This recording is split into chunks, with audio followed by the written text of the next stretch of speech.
Hello, everybody. Welcome back to PAX Online. Not that you ever went away because it's happening in your house, as everything is happening right now. It's a delight to be with you from all parts of the world and all times of the day. Good morning from Australia. My name is Mark Morrison. My pronouns are he and him. And I am a writer for Call of Cthulhu, and I also make fake money with campaign coins. And I've got some fabulous people here, and we're going to talk about horrible things. So lovely people saying terrible things. We're going to talk about monsters. The monsters are among us. Let's meet our fantastic panel. Take it away, someone. I'm someone. Yay! Hi, I'm Becca Scott. I have a channel called Good Time Society. I also have done all kinds of tutorials for different tabletop games all over the internet, but recently have fallen madly in love with all things Chaosium and Call of Cthulhu. And so I am a beginning keeper on my own channel there over on Good Time Society, in addition to having run a bunch of games over at Geek and Sundry, my second home for many years. And I am so honored to be here. Good afternoon from Los Angeles. Yay. And just before we move on, Becca, we're going to talk about monsters. Let's start. What's a favorite monster from a movie or a show? Okay, this is very difficult for me to choose. I have a lot of favorites. I think, Brundlefly is one of Cronenberg's masterpieces, but that's not the one I'm going to pick. I really like Slender Man, I guess, just from the video game, and absolutely horrifying. Never look it in the eye or else it'll come for you, and you never know where it will be. But no, the one monster that I'm gonna have to pick is the Weeping Angels from Doctor Who, the episode Blink. In the reboot, they are statues that come to life and move when you're blinking.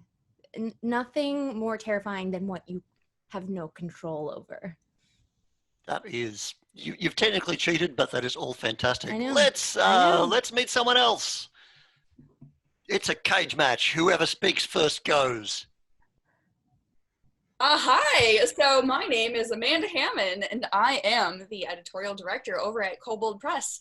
Now, this is a job that I am fairly new in post. In fact, I am just since July the editorial director of Kobold Press, which means that I am handling all of the scheduling for all of the various print products that we are doing, as far as Kickstarters and softcovers and PDFs and the Warlock layers and the Warlock zine for our patrons, and all kinds of disparate publications that we've got. I am also very recently the managing developer of Starfinder over at Paizo Inc. and was a co-creator of that game, and have been a freelance writer, designer, adventure writer, editor, developer for about a decade in various tabletop RPGs and systems. So I have been around, and I've recently dipped my toes into GMing streams on Twitch for actual live plays. And I had a Starfinder stream for a while, and there is an unannounced plan for the future of Kobold Press that I will just drop as a spoiler here very shortly. You didn't hear it here first. That's right. Give us a monster from a movie or wow. show. So I've been very in recent years into bug people and fly people and just all kinds of just gross, disgusting, human-sized insectoids. I'm gonna have to pick the Fly from The Fly because it's horrifying, and I feel like it's a very foundational horror monster that has been inspiration for many tabletop adventure lines and stories and things like that. So that's what I am going to pick. I shouldn't cheat. This is why I shouldn't cheat. Stealing from other participants. Oh, I love it. All right. And waiting there in the dark, in the looks like the Miskatonic University. Who we got in the corner, sir? And please step forward, our final panelist, looking in the corner. Speak. Hello, Mark. I'm Mike Mason, and I work at Chaosium, where I'm the creative director for the Call of Cthulhu tabletop role-playing game. And I've been running Call of Cthulhu, as well as many other role-playing games for, probably over 40 years, to be honest. And Cthulhu, not quite 40 years, but getting on for that. and I spend most of my time as lead writer for the Call of Cthulhu line, commissioning editor, commissioning art, and spending, well, all of my time either writing or editing Call of Cthulhu books, which for some people might think that's a dream job. And I guess it really is. So I can't complain. So I deal with monsters pretty much every day of the week, I guess, in some shape or size. That's a very mean thing to say about your co-workers. But Mike, a monster fan from way back, hit us with your choice, assuming Becca hasn't already stolen it. No, I hadn't put Cronenberg's The Fly Down, although I'm a big Cronenberg fan. Like everyone else, there's a million things. I've been thinking about it all day. I could have picked The Creature from the Bat Lagoon because something about that monster has always, been there in my head. I could pick Alien, from the Alien films, because it's kind of a perfect monster. It does everything you want it to do. But I'm gonna have to go with my favorite film monster of all time, which is the one and only Jaws, because it's a true monster. And the thing that makes it really scary is it's kind of real. And just like everyone else, especially when the film just came out, then the next time you went to the seaside and swam out, your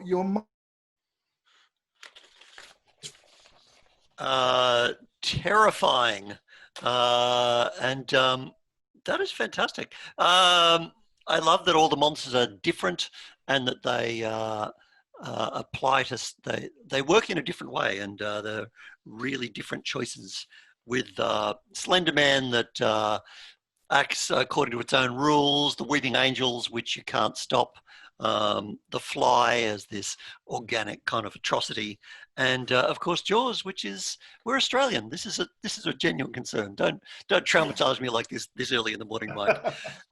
So the reason why we're talking about monsters is because when we run games, they're often full of monsters for some reason, and I'm not just talking about your players. But we can, as game masters, we can get a little bit lazy. Players can get a little bit too meta, and we can almost become accustomed to monsters. And once we get used to the idea of monsters, they begin to lose their power. So to make games exciting, we want to have fantastic monster descriptions, because the reason why I asked about movies is that's where the special effects and the audio and the acting and the performance and the motion capture really comes in. And we want to bring that to the table, not just like slack like me on a Monday night. Yeah, whatever, it's a kobold. Oh, sorry, no offense, Amanda. So let's talk about ways to present monsters in a fresh way. And here's some advice from the Malleus Monstrorum, which was edited by Mike. It's a huge book of Chaosium called the Cthulhu Monsters. He's everywhere. At least half of it written by me as well, Mark. Well then, I'm now going to read a quote from you to you, which is weird, but here we go. It's good advice. Remember, because you write so much. Yeah, that's right. Each time you present a monster, present it afresh. Make the description intense and visceral. A deep one is never just a deep one. It's a creature from the depths of the sea and as old as time itself. A creature whose very presence hits you deep in the gut, repelling humanity in a profound manner, causing revulsion and nausea. So present it afresh. What I love is, as I started to say that, outside my dog started barking, the approved Wilbur Whateley fashion. So you mentioned monsters, dogs bark, it's all going off. Thanks for that advice, Mike. I'll just keep talking. You've already written the book. You don't need to say anything else. But let's dig in. You've said let's have fresh monsters, so let's prove it. Why monsters? Why are monsters? I think, Amanda, you touched on that a little bit, talking about foundational monsters. Yeah. Let's just dive in for a second as what monsters do, what they mean, what are we getting at? Because I think it's important to understand the psychology to freak people out. So, talk about foundational monsters and what you were going for there. Absolutely. So I really believe that when they're done correctly and when they are done well, that monsters are truly the reflections of our own fears. They are fears made manifest. The reason that the monster with a million eyes around its head and, you know, with a big lashing tongue attack and a massive jaws and gnashing teeth, the reason that that's scary as well, because it's a scary visual, but it also really preys on, for example, like body horror. It preys on that visceral fear that many people have of trauma to their eyes, or you know, like big teeth ripping through them, and it's really a way of getting into the player's head, the characters' heads, right, and understanding what it is that they fear and ways that that can be reflected back in, yes, a surface level horrifying visage of a nasty, terrifying creature, but things that are really getting into that, the players and the character psychology, right? What is it that they, maybe from their background, that they fear the most, or what is it that really just kind of freaks them out, and kind of playing on that and having the monsters reflect that is, I think, one of the most effective ways that we can use monsters, specifically in a horror setting, for a horror experience. If I may jump in there, one of the subsets of fear is that fear of what represents something within us. And I think your example of Brundlefly is really a great example of this, because it represents that monster in us. Like, we could turn into this grotesque monstrosity, and that's its own, you know, one of the many fears that we as humans have, of all the things that go bump in the night, those things that we could turn into, especially. Yeah. Or like, yeah. Absolutely. You know, we mentioned Cronenberg at the beginning of this panel, and I think he really dives into that fear of our bodies betraying us, things happening to our physicalities, us losing control of our physical forms, and that being the real terror, not the actual creature that's on the screen, which again is gross and weird and terrifying, covered in mucus and you know, disgusting wings and, you know, nasty insectile eyes. That's all disgusting, but what's really the psychological fear is what you just said, the fact that people they don't understand how this happened, and if they don't understand how the monster happened, then it could happen to them, and that makes it on another level, I think. That is fantastic, Mike. From your recent deep dive to monsters, I think that's a bunch of things we fear, things we might become. Anything you want to add to that before we cut loose? I would say, yeah. I mean, I think there is the fear of physical change, you know, which is an emulation of everyone's fear of growing old and dying, and it's kind of like a rapid acceleration of that in terms of you know, you mutating or becoming something other. And obviously, when you say other, then that latches onto the fear of the unknown, the fear of, you know, not knowing what is beyond, not only physically but in terms of the passage of time and so forth. It for me stems into this fear of loss of control. It's the fear that not only is the physical kind of loss of control, that, you know, your body effectively starts to work against your intent and beliefs, but your mind as well. And so that kind of you know, emulates very real fears that we have as humans in terms of, you know, who we are, who we define ourselves as being. That loss of being is an inherent fear that we all have, and monsters are often an emulation or a metaphor for that, you know, for the many fears that we all carry around, you know, whatever degree they are. But they are a manifestation of you know, of ourselves. And, you know, we see that in, you know, detective films and TV series where, you know, the monster is the murderer or the villain or the serial killer. And then it, you know, particularly in games and in more kind of, you know, fantastic films, you know, where the monster is, you know, is the alien or is the thing within us that comes out, or the thing that came out of the swamp, you know, whatever it may be. And yeah, I think that a lot, you know, it's very much, you know, just sticking a monster there isn't very scary. It's what the monster represents, I think, is what we're talking about. I absolutely love this. That's so many great perspectives, everyone. And it's, as creators and as storytellers, I mean, stories have a purpose. They help us make sense of the world by fictionalizing it. And monsters have a purpose that we might not even understand. We just want to stab, like just have a dramatic game. But understanding this really gives your monsters some power, but not too much power, people. Amanda, the excellent section on consent in horror adventures from Paizo. It's a fantastic essay. Similar in Call of Cthulhu, Mike. Absolutely be aware what the character is afraid of. The librarian is afraid of flying books. But if the player is afraid of something, don't go there. Like we're here to have an enjoyable time and not actually traumatize our friends. Unless you play with me, I'm horrible. Don't do that. But do just enjoy the expression of kind of, good dramatic fun. To jump in there, Mark. Yeah, please. Just to say that, to echo what you just said, we're talking about games. It's a game, and games are, in theory, are meant to be in some level of fun, on a scale of fun somewhere, and so it's a safe environment to explore these kind of situations, monsters, and it may be as simple as we're fighting monsters because it's good fun to have a fight with some monsters in the game, to the monsters are scary and challenging our perceptions about the world and ourselves.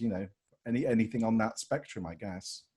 Can I just say, I'm grateful to be digging deeper into this world at a time when, Amanda, I want to read your article when this is such a thing. I mean, the last game that I ran, I definitely had that conversation with my players, which please let me know. Of course, these are the things that I'm going to stay away from just because they're not places I want to go.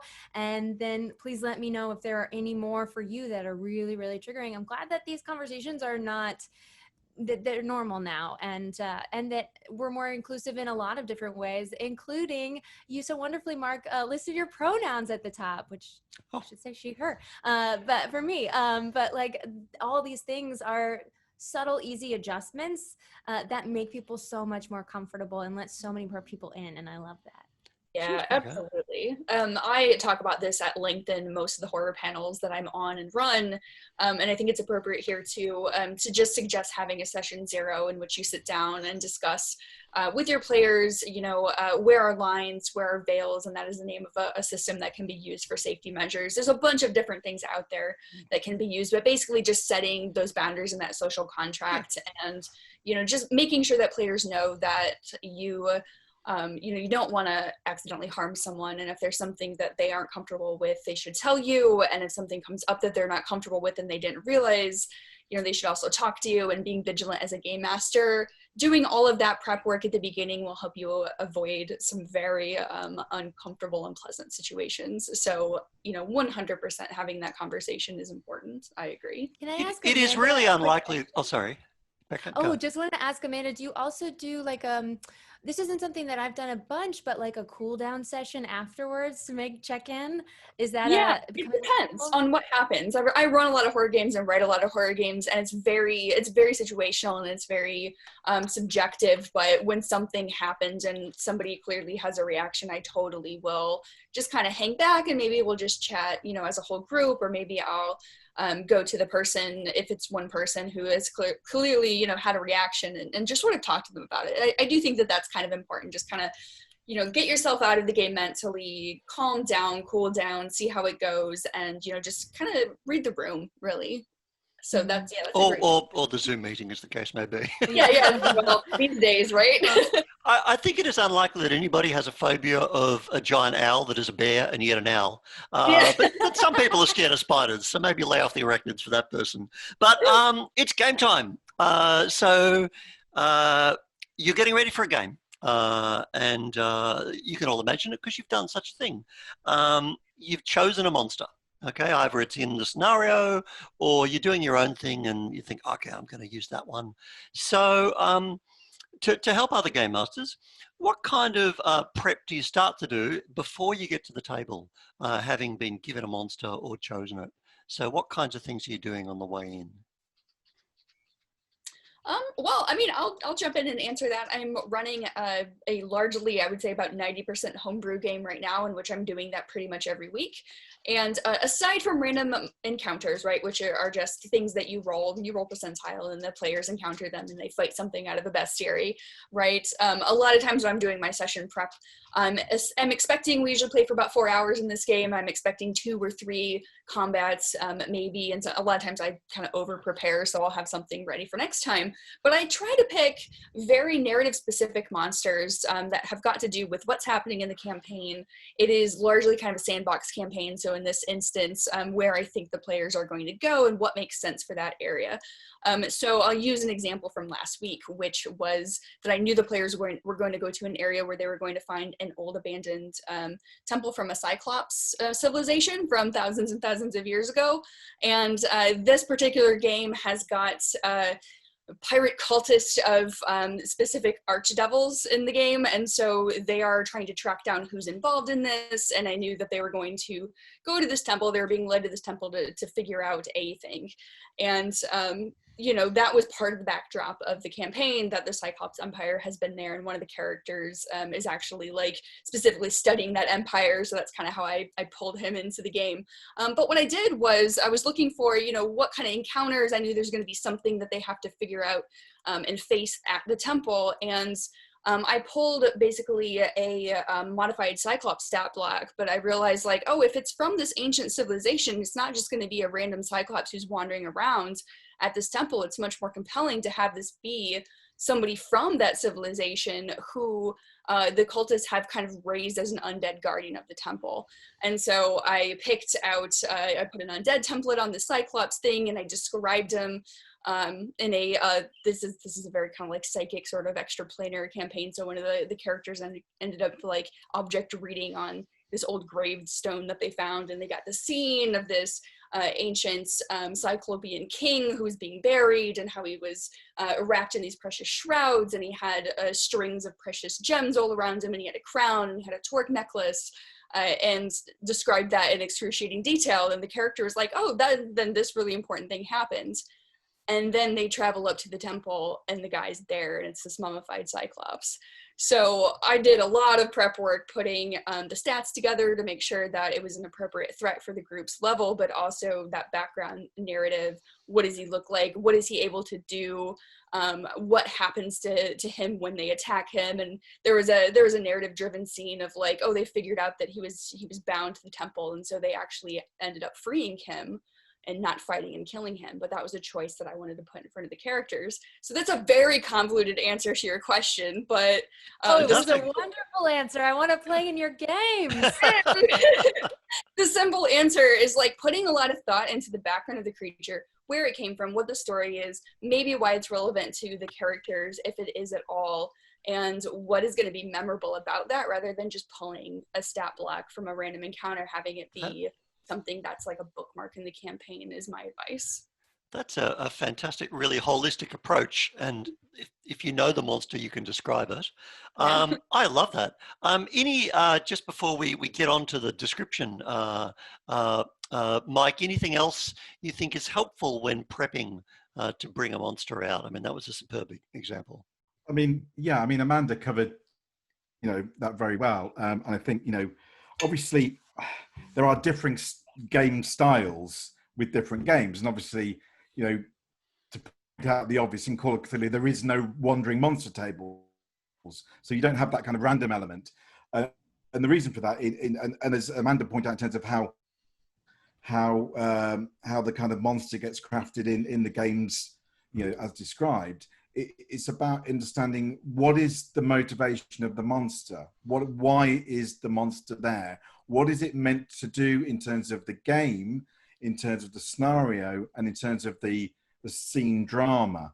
You know, because particularly obviously with Call of Cthulhu monsters, they're often, if not as intelligent as the player characters, they're often more intelligent. So they're not there to stand around and be hit by, you know, a bunch of investigators wielding cricket bats and .45 autos. Because if they start that, the monster's going to go, well, no, I don't need to stand here. Goodbye, and leave. Sure. Yeah, I love Sayonara. that. No. So May that's I just yeah, quickly, please, of course. I'll make it short because I know we have a game to play, but I have always approached it a little differently because every time that I've run a game, it's been for a stream. So I'm considering it both a game for my players as well as a show for the audience. And so in that sense, I want to make sure that it's structured in such a way that it has a beginning, middle, and end, and that there are hints of what they are to face in the in-scene throughout, as Amanda brilliantly did with laying the groundwork of her players rolling to find out about the king of the Cyclops, and then later encountering, so you get those drops of storytelling along the way. And yeah, to Mike's point, I love that it is a character, you know, it is an NPC, like a human or whatever sort of NPC. The monster has a perspective and a point of view, just like any player character, and wants to accomplish tasks. So, you know, making them also have goals and dreams and aspirations as a hideous monster makes the story more compelling. But you've hit upon something fantastic there is, and we really want to get to the guts of some tips on how to describe the monsters. But you've talked about with the beginning and the hints, describing the monster before it's there. So what kind of things are you doing to foreshadow the monster, Becca, Oh gosh. before it's there? Well, I'm no expert like Amanda is, but I mean, I like to just leave a trail of corpses whenever possible, that players can inspect to find out what mysterious way or what appendage of this hideous monster and what type of, you know, gouging of organs occurred, and learn, oh, this is something that rips off heads, and I should probably make sure I keep mine firmly attached before encountering this thing. Trail of Corpses, classic. Mike, other cool ways to foreshadow. What's coming up? Okay, so you built in a scenario. You're building up the monster, and the player characters find some sort of, you know, tunnel or lair, and then they find that the monster they think they're hunting, they find it dead, killed by something worse. Because at that point, the players suddenly realize, oh, we thought that was really bad. Whatever killed that must be, you know, and the penny drops, and suddenly they are really focused on what you're telling them. That is, I'm stealing that tomorrow night. That's amazing. Oh, I love that. Well, that goes to subverting expectations, or like pulling the rug out from exactly what they expected, which is always so much fun to watch the reactions of. Yep. And the unknown there becomes so much more powerful, right? Where they have gotten like a gazetteer of where they think the monster lives, and, you know, all of its ecological details, and like, this is the thing that we have to take down. And then they're like, oh my God, but there's something that's worse that could be literally anything, and who knows where it is and what it does. I think that's great advice, Mike. I really love that. So let's bring out some monsters. We've had some hints. Trail of corpses. We found the monster we thought we were hunting dead. Things are getting even worse. So we haven't said good morning, good afternoon, whatever time it is, wherever in the world to chat. Hello, chat. Yay, are you chatting? Quick, chat. What's your favorite movie monster? Chat crazy. Because now we're going to give you a guessing game, chat. And the guessing game is also going to be played here live on stage, whatever this is, as each of our expert game masters is going to describe a monster.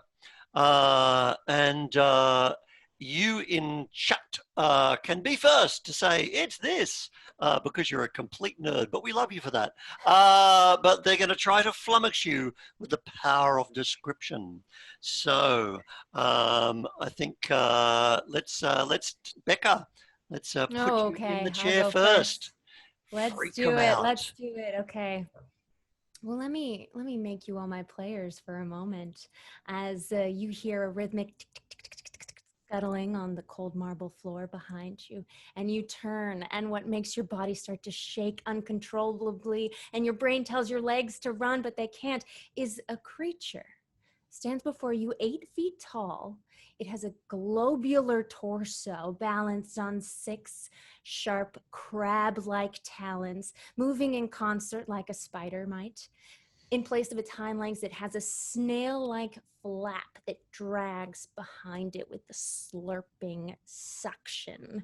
And it stares down at you with its triangle of 3 bulbous eyeballs bulging in your direction. As the gills that run down the sides of its spherical body ripple and intakes air, you realize what you thought were tiny feelers all over its body, encompassing its bulk, are in fact alert tentacles, each with a hungry-looking mouth on their tips, searching for flesh. And as it pounces, you feel 1,000 tiny piercings everywhere at once before it all goes black. As players, you didn't have much opportunity to run there. I'm so sorry. Should have rolled better. Now, Wow. Mike, if you don't know your own monsters, I'll be very disappointed. All right, we're gonna put him on mute for a second and put Amanda in the chair. What monster was that? Do you know? Oh, so I am just like Becca, going to put chat and everybody watching in the seat of the players. No, I was not clear. Do you know what monster? Can you identify the monster that Becca Oh, just can laid I down on you? identify the monster? Oh, well, I know I'm pretty sure it's a mythos monster. Oh gosh. The actual name of it is not coming to me. So well done with that description, Becca. That is thank fantastic. you. That's reaching deep deep cut. into the monstrous Mallorum to pull out something to surprise. Mike, Yeah. all right, you lost your job if you don't know what this is. You're just going to be. Well, no, don't set me up like that. Right. I mean, it brought to mind.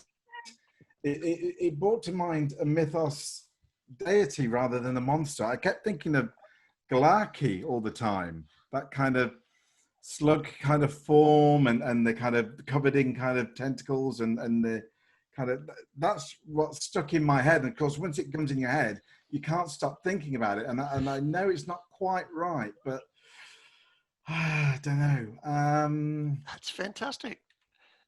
All right. If I stumped you, I feel very proud. And I love that. That is exactly what we're talking about. Keeping the monsters fresh, the power of description. You have fooled the author of Monsters Bellorum. Now, what was it? It's, Cthulian pronunciation. Bear with me on that. Ron Tagath. Oh, crikey. Yeah. Big eyeballs, big brown guy with the crab legs. In my I call him a defense, spider crab. All right. Oh, Mike is literally frozen in horror. So we'll wait for the dark gods of the internet to bring him back from the lines and veils to which he is plunged. There you are. Am I back? Yes, you are.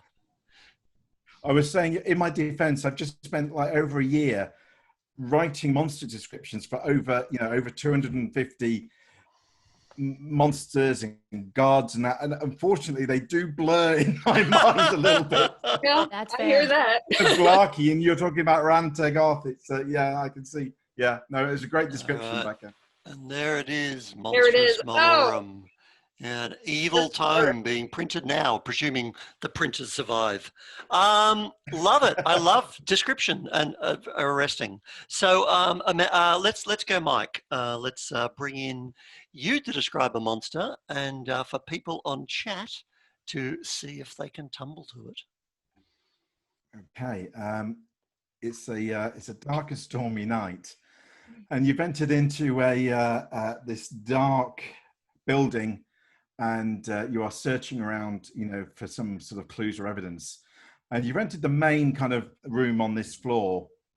And you notice, the first thing you kind of notice is that the air in this room seems to suddenly grow very heavy, almost pressurized. You feel almost weighted down on the spot.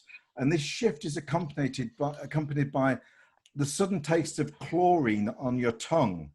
All your senses begin screaming that something is not right in here.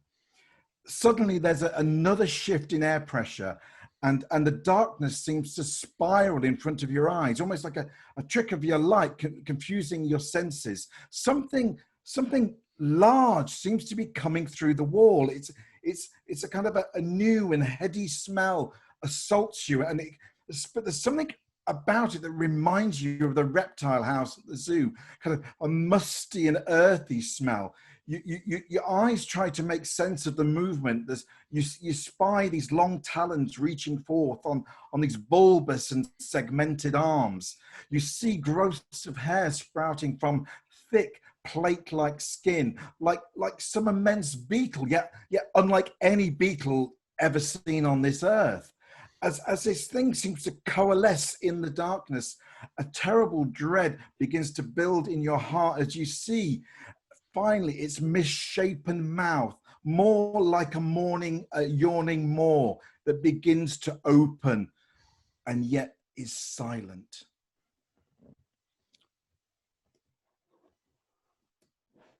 All right, our panelists, what was that? What was the last thing you saw?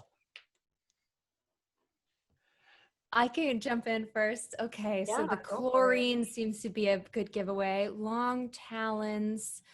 I was thinking because it sort of materialized through the wall, maybe a I don't know how you pronounce the double L, but a ligor, because that can sort of like be corporeal or not corporeal. But then you said chlorine and this musty, watery, moldy thing. So that makes me think like a deep old one or like Dagon. Or All like right. Dagon. All the above, they're all terrible. What do you got, Amanda? Oh my gosh, so I keep fixating on the beetle description. I'm thinking of like the beetle-like peoples that are, I think, in the mythos, and I was trying to catch size in that description, and I think maybe it's something bigger than that. So I'm not 100% sure. All right, so chat will know if they tumbled to it, and you can thank, I like game 666. Love your work. Oh, but I Mike, said you what got was it. it? Really good job, you. Okay, so the big clue was the beetle and the segmentedness and the hair. Suspense. Oh my goodness. He's tapped out. Such dramatic moments to freeze. I tried to avoid using the words dimension and Shambhala because they're a bit of a giveaway. Okay, that would have Oh, totally I given it saw away. that right before All this right. stream and I couldn't remember. I was like, and then there was that one. Well, whatever. Dimensional Shambler. So what I love about this is that you've both chosen monsters and described them in such unique and refreshing ways that you literally have fooled the experts. You've fooled us all, except for I like game 666 in chat. That person is on fire. So the other thing I loved about the techniques, and I'll delve into a bit more, is it's that real. I mean, Lovecraft himself would pile on the adjectives, and you almost wanted to transfix us in horror to have that sensation like, I'm not going to stop this description. I'm going to keep telling you worse and worse things as your tension is rising and rising until you can go, we run, which is just fantastic work. So Amanda, you get to cheat. You're not going to tell us a monster we can guess. You're going to cheat. Oh, Tell us how you're going to cheat. Play by the rules. That's a secret to GMing sometimes. All right. Okay, so you're all players and you're walking down a Oh mountain. no, I just want to put a little refresh. This is a monster that has not yet been seen. It's true. Okay, Yeah. well, a preamble, yes. So this is a monster that is forthcoming in a Kobold Press hardcover called Tome of Beasts 2 that will be shipping to backers in just a few weeks, and also will be available through all retail channels in November. And so Tome of Beasts 2 is a book full of 400 monsters for 5th edition games. There's lots of Midgard stuff in there, which is the campaign setting that is the home of Kobold Press. But there's also lots of non-setting specific monsters that you can set in there. And that is going to be one that I will be describing. So because this is a new one, Mike and Becca, rather than try to guess what it is, we just want to hear what you're going to do about it. All right, so Okay. what are you going to do? And there you go, chat. Chat, you can just do your chat thing. Chat on, chat bros, and chat other people. All right, Amanda, you have the floor. Chat All people. right, so you Chat are our folks. players, and you are making your way down a mountainous trail through a slender valley.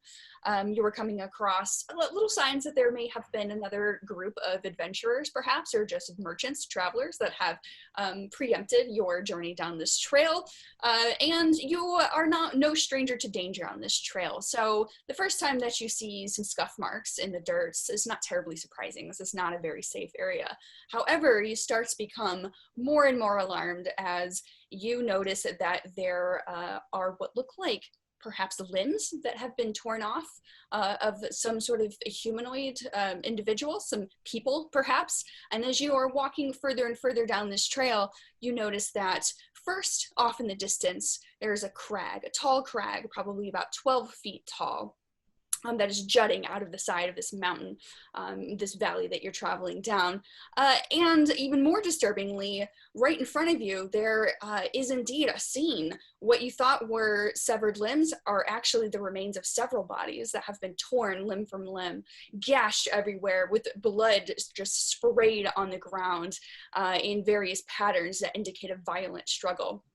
There are teeth marks and claw marks taken out of the flesh where it looks like they've been attacked by something vicious.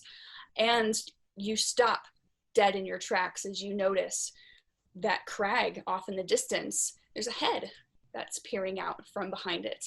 And it is a disgustingly bloated, pale, bald-headed, huge jaws with a maw of gaping teeth that opens, and it's humanoid and it looks at you, and you can tell that you've attracted its attention as it's slowly rising up from behind the crag. You see just as bloated as the head and the neck and the shoulders, two thick arms rippling with muscle and nasty blood dripping off of its claws. And it hunches itself up and starts to rise up. And the most horrifying thing is that where you would expect to see a belly and a lower body, you simply see another segment. You see a bulbous segment with shoulders and arms, and then another, and then another, and then another. And there are a dozen of these torsos all fused together with 24 arms and a dozen heads with its disgusting teeth as it roars all at once in a cacophony of hatred and pain and starts to lunge over towards you, 12 feet tall as it stands up at its tallest. What are you going to do? Mike, shall we run screaming in opposite directions? Run. Okay.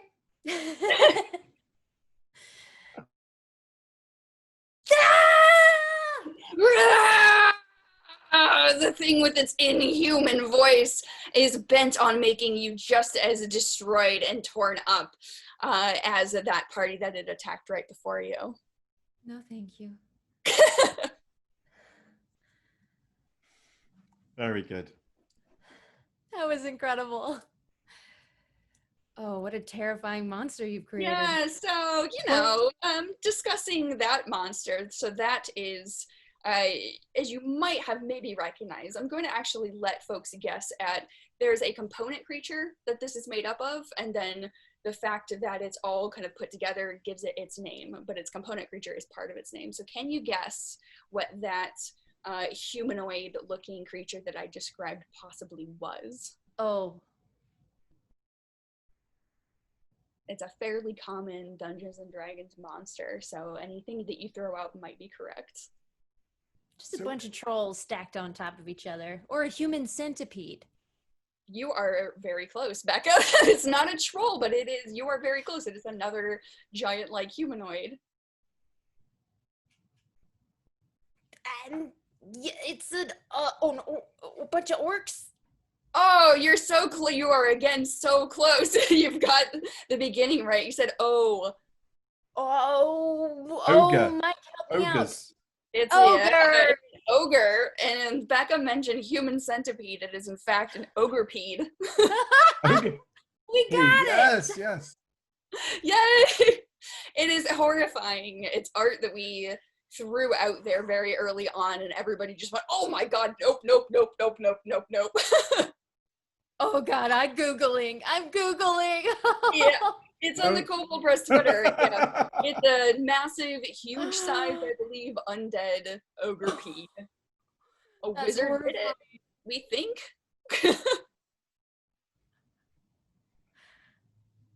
Oh, is Mark Oh, muted? Mark,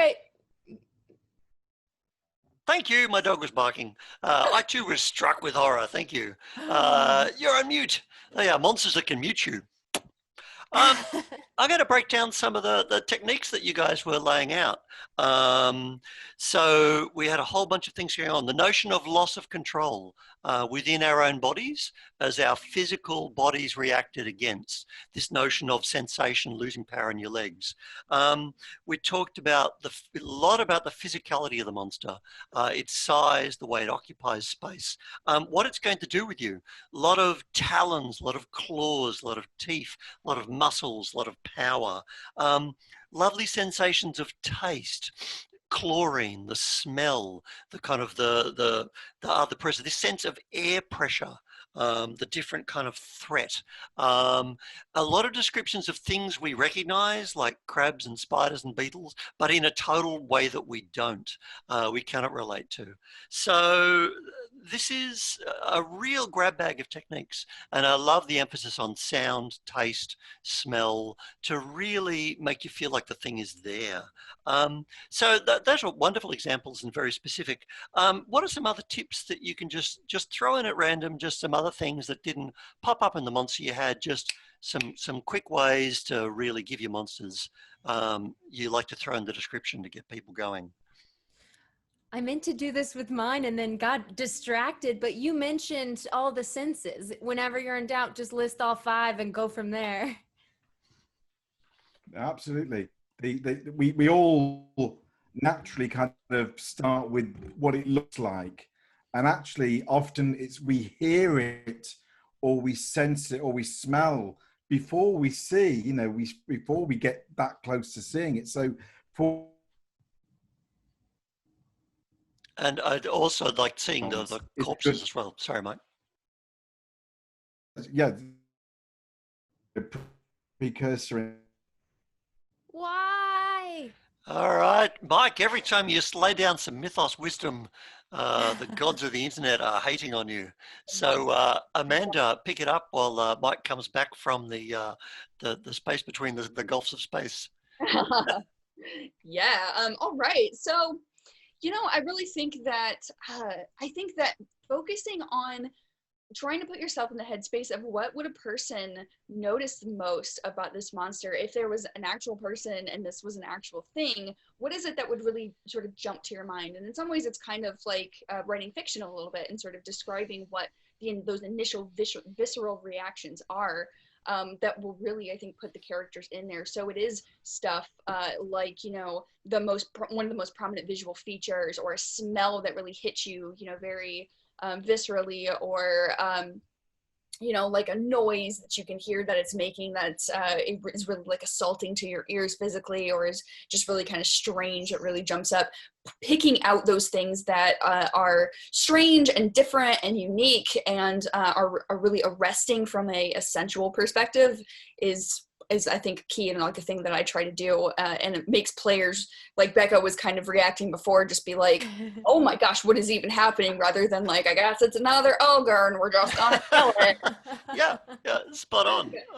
That's just me lazy on a Wednesday night, but you do want that sense that it's not just a bag of hit points.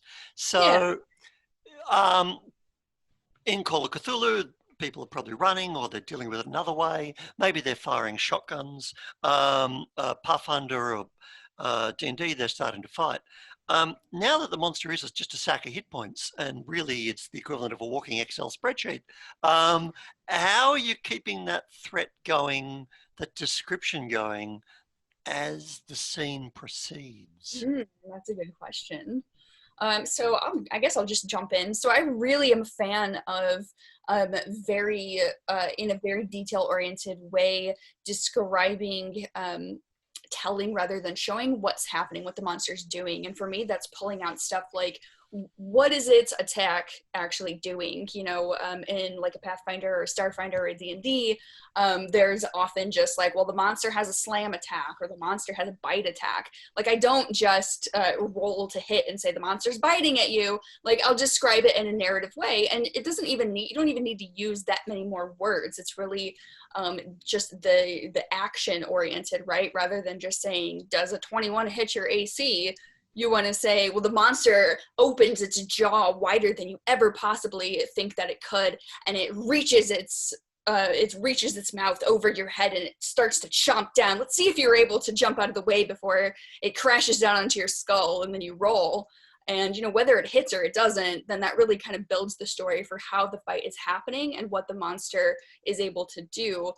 Because I think it's much more interesting to build a story and the combat rather than just, you know, roll to hit, oh, you miss, oh, I hit, oh, I missed. Like, that just gets really boring to me and I'm not as interested. So describing what it's doing and how it's hitting and the way it's crunching through bone or the way it gashes open your shoulder or the way it tears into your armor. I mean, just thinking about what's actually happening rather than just the numbers on the page and how the die is rolling, I think is much more compelling. Yeah, my answer is similar. So I just want to jump on the back of that is never let the monster do anything the exact same way twice. Of course, they have the same attack, but yes, and because I come from improv, yes, and whatever your player just did. So if the player did something that left them in a vulnerable position, well, great. Now it's like a dance and you're in this movement. So really picture it for yourself. And sometimes when you're not sure exactly what that is, just close your eyes for a second, take a deep breath for a second, and then, oh, I know a different way that they could run and then dive at you and then bite at your ankles and swipe and try and knock you off your feet instead of just claw, you know. Yep. Mike, what about when the monster runs out of hit points? Well, I mean, a lot of Call of Cthulhu monsters can't die. They may occasionally run out of hit points, but they can reform sometimes, or they just you know, magic themselves away before they actually die. In the Malleus Monstrorum, you know, all the monsters have, they're very descriptive. Not all of them are attacks. Some of them are, you know, how they affect the environment or how they affect the characters, you know, just by their presence being there. And I think, as you know, as Becca and Amanda have said, it's that kind of, you know, using the monsters as drama, you know, describing, you know, what they do, be fresh about it, be you know, use them to drive the drama of the situation, because most players will engage with that drama and hopefully kind of, you know, engage and do risky things, and, you know, which sometimes will land them in a worse situation or give the monster an advantage, or the players get an advantage or whatever. And, you know, really kind of, you know, dramatize and make it feel like it's, you know, it's all or nothing on this. You know, if they, you know, if sometimes with Cthulhu monsters, it's not about attacking the monster, it's trying to stun the monster or keep the monster away long enough to survive the encounter. And so, you know, presenting that in a variety of ways is, you know, makes it compelling and engaging. I absolutely love that, and I feel like we've come back to where we started. And it's how do we keep our descriptions fresh? I don't think we need to, believe it or not. I reject the whole concept of this panel.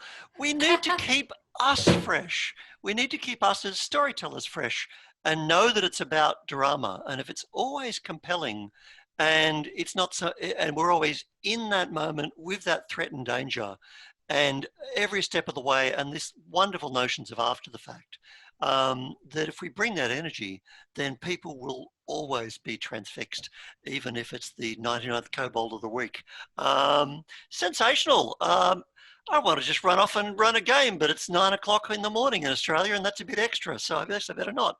But you have inspired me, and I really hope you've inspired all the people at PAX Online. Let us say farewell.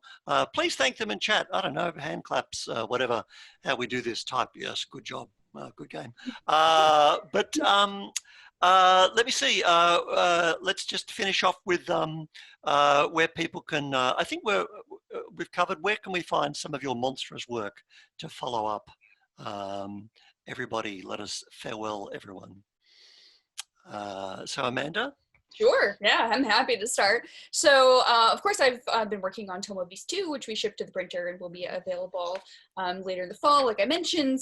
But as far as like a hefty chunk of my actual design work, they're through all of the Alien archives that Paizo has published for the Starfinder RPG. I've got a bunch of monsters in Alien Archive 1, 2, and 3. Many of them are weird, creepy, gross things, but a lot of them are building up the mythos of a planet and setting that is my brainchild and my baby, called Daimalco. That's all about kaiju and giant, horrifying, eyeless, skinless, tentacle wormed-faced monsters. So, Amanda, you're killing me. You've just kicked off so many more panels, because here's Mike, who designed Dark Heresy 40K. We could have had 40K versus Starfinder. Oh yeah, we could have. Oh man, yeah. All right, so Alien Archives, Tomo Beast. Mike, your monstrous activity? Yeah, I mean, well, if you want to know about monsters and Call of Cthulhu, then please take a look at the Malleus Monstrorum, which is a 2-volume set. Volume 1 details hundreds of monsters from the Cthulhu mythos, and Volume 2 details all the gods and alien beings and from the mythos, and there's chapters on how to describe them in your game, how to use them in your game, and to create them. So it's all instilled there, as well as, numerous kind of Call of Cthulhu books that, I've worked on over the last few years or so. So yeah, check them out at chaosium.com and look us up on Facebook and Twitter, and I'll see you there, I guess. All right, and Becca, where can we see some more of your horrible stylings of monstrous description? Oh man, such an honor that you would call it that. Mark, thank you. Please find me on Twitter and Instagram at the Becca Scott, and then my YouTube channel, youtube.com/goodtimesociety, where I like to torture my friends. And I hope to be playing Amanda and Mike's incredible work and showing that up. More stuff like that will be on the channel soon, so stay tuned. All right, game on. Thank you so much, everybody. Have a fantastic and non-monstrous day, and we will see you at the game table. Farewell. Hurrah. Yay. Bye.